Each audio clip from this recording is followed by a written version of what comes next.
Good morning. Welcome to my channel. आपका मरहबा live channel में बहुत बहुत मरहबा है, वेलकम है, खुश आमदीद है। मेरा नाम सज्जाद अंसारी है। आज मैं एक डीएक्सन डिस्ट्रीब्यूटर का प्रश्न का उत्तर देता हूँ, जो कि 1.5 साल से ये आरजीजीएल स्पाइरुलिना अनोनी जूस यूज़ कर रहा है।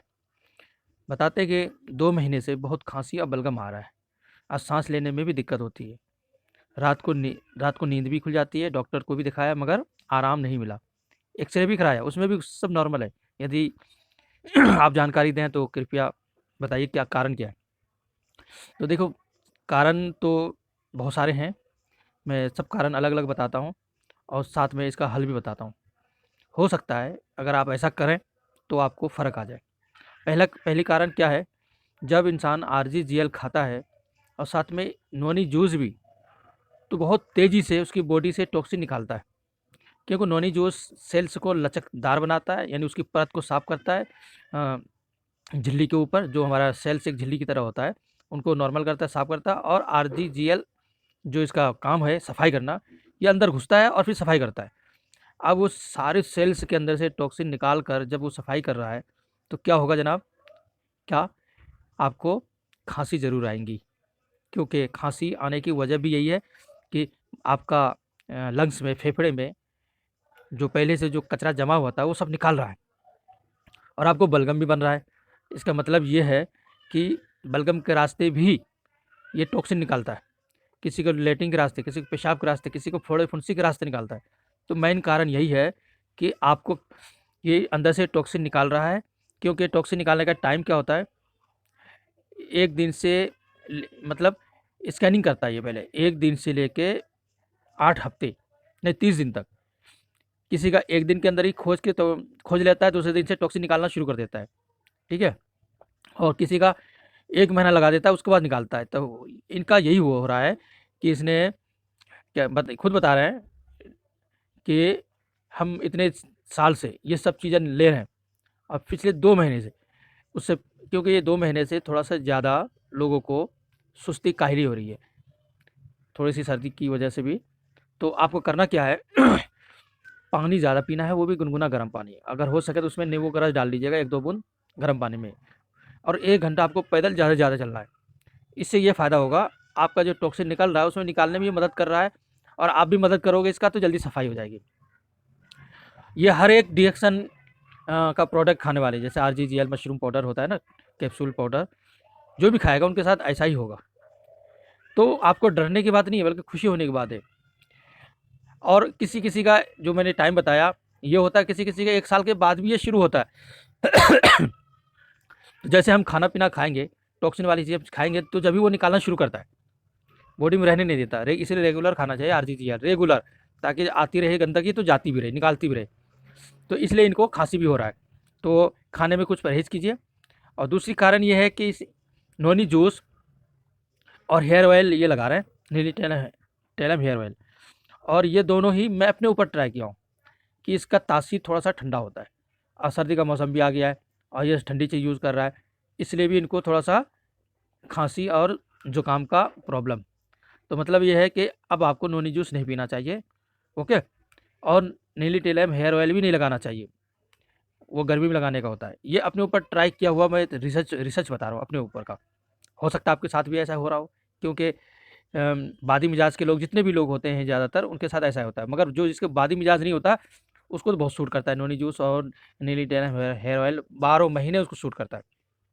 बादी मिजाज नहीं था और खुश्क मिजाज था, गर्म मिजाज था, वो सब दिन नीली टेलम हेयर ऑयल लगाता था। सर्दी में भी, कड़ाके के सर्दी में भी, कुछ भी सर्दी जुकाम भी नहीं होता था। अब सोच लो, अब वही मैंने 2-4 दिन लगा लिया, मुझे जुकाम हो गया, खांसी हो गई। इसलिए मैं हर एक के अपने अपने बॉडी के बारे में सेटिंग होता है ये। तो आप भी, अगर आपकी बादी मिजाज है तो आप ना लगाएं। अच्छा, और करना क्या चाहिए? इसका हल क्या है जनाब? पहला काम तो आप सो के जब उठिए, तो एक लहसुन का जावा लीजिए, उसको 3-4 टुकड़े कर लीजिए चाकू से। तो उसको मुंह में रखिए 10 सेकंड, 5 सेकंड। उसके बाद नॉर्मल पानी के साथ पी जाइए। उसके बाद क्या करना है? हल्दी, थोड़ा सा हल्दी गुनगुना गर्म पानी में डाल के और थोड़ा सा गुड़ खा के ऊपर से पी लीजिए आप। ठीक है? और आधा घंटा कुछ नहीं खाना आपको, हो सके आधा घंटा 1 घंटा घूमने चले जाइए, तफरी कीजिए, एक्सरसाइज कीजिए, वहाँ से आइए, आपकी आंतों की सफाई, पेट की सफाई इतनी अच्छी होगी और नहाने में भी मज़ा आएगा और पूरे दिन आपका अच्छा रहेगा। बदन हाथ में एलर्जी वो मतलब ये जो दर्द वगैरह हल्का-फुल्का अगर होगा तो वो भी धीरे-धीरे निकाल देगा ये हल्दी, इतनी अच्छी चीज़ है। अच्छा और साथ में जिसके बॉडी में ज़्यादा टॉक्सिन जहरीली चीज़ें हैं, जो जब हल्दी गर्म पानी में डाल के पीते हैं, तो उसके पसीने बहुत ज़्यादा आएँगे, मतलब गंदगी निकलेगी, उसको नहाना रोज़ाना पड़ेगा। क्यों भाई?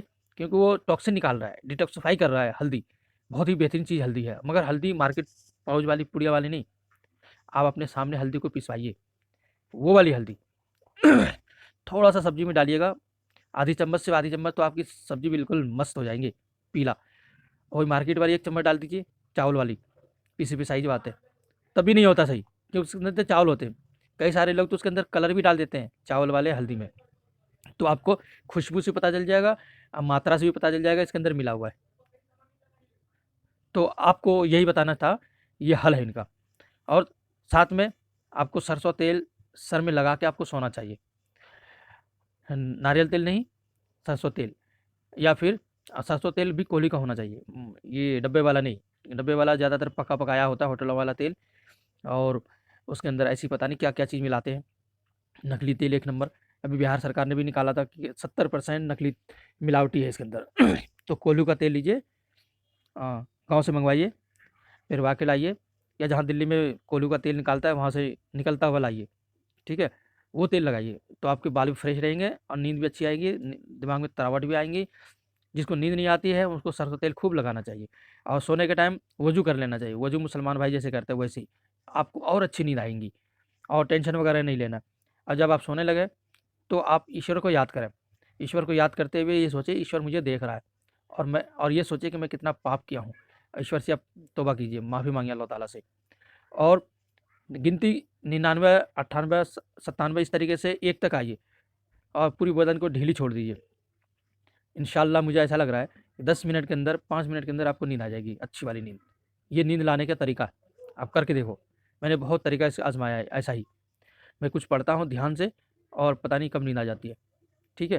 अगर आप भी चाहें तो आप भी पढ़िए। मुसलमान भाई हैं तो उनको बोलूँगा आप हरूफ़ मुक़त्तआत पढ़िए। हरूफ़ मुक़त्तआत में अलिफ लाम मीम स्वाद, इस तरीके से आँख बंद करके ध्यान रखिए उसी हर्फ़ पे, तो आपको बहुत जल्दी नींद आ जाएगी। हिंदू भाई हैं तो वो गिनती को गिनें, उससे पहले ईश्वर पे ध्यान जमाएँ और फिर सो जाइए, नींद सुकून की नींद सो जाइए। ईश्वर ने हमें क्यों भेजा इस दुनिया में, वो आप सोचिए, और ईश्वर का संदेशता कौन है, और आखिरी संदेशता हज़रत मोहम्मद मुस्तफ़ा सल्लल्लाहु अलैहि वसल्लम हैं, उसके बारे में पढ़िए, उसने क्या बोला है, ईश्वर का पैगाम हुक्म क्या पहुँचाया है, और ईश्वर का पैगाम पहुँचाया है कुरान के माध्यम से। आज भी आपके घरों में कुरान हो सकते हैं, नहीं है तो मंगवा सकते हैं, उसको पढ़िए, ताकि आपको पता चले हमें दुनिया में क्यों भेजा है, और फिर यहाँ से हमें कहाँ जाना है, ये आपको पता चलेगा, और यहाँ से पहले हम कहाँ थे, और हमेशा के लिए हमें कहाँ जाना है, कहाँ रहना है। ये सारी बातें आपको जानकारी मिलेंगी कुरान शरीफ में, कलाम पाक में। हिंदी की कुरान शरीफ भी आती है, उर्दू में भी आती है, इंग्लिश, हर लैंग्वेज में आती है, ज़रूर मंगाइए। मौलाना अब्दुल करीम पारिक साहब की कुरान शरीफ मंगवाइए, सरल भाषा में है, हिंदी में भी है, उर्दू में भी है, और कई सारे भाषाओं में, जो कि आम इंसान भी इसको पढ़ के समझ सकता है। तो मेरी बात कहने का मतलब ये था कि आप अपने दिमाग को स्थिर रखने के लिए आपको ऐसा कुछ अभ्यास करना चाहिए, एक्सरसाइज करनी चाहिए, जिससे आपका दिमाग कंट्रोल रहे। मुसलमान भाई मुराक़बा कीजिए, अल्लाह को याद कीजिए। हिंदू भाई योगा करते हैं, ध्यान जमाते, वगैरह वगैरह, कुछ भी करो, मश्क होगा, मगर ईश्वर को याद करते हुए करेंगे तो ईश्वर का कृपा भी नाजिल होगा, रहमत भी नाजिल होगा। तो थैंक यू पूरी वीडियो सुनने के लिए। अगर कुछ बातें अगर आपको समझ में नहीं आई है तो कमेंट कर सकते हैं, कुछ पूछना चाहें पूछ सकते हैं। थैंक यू, शुक्रिया।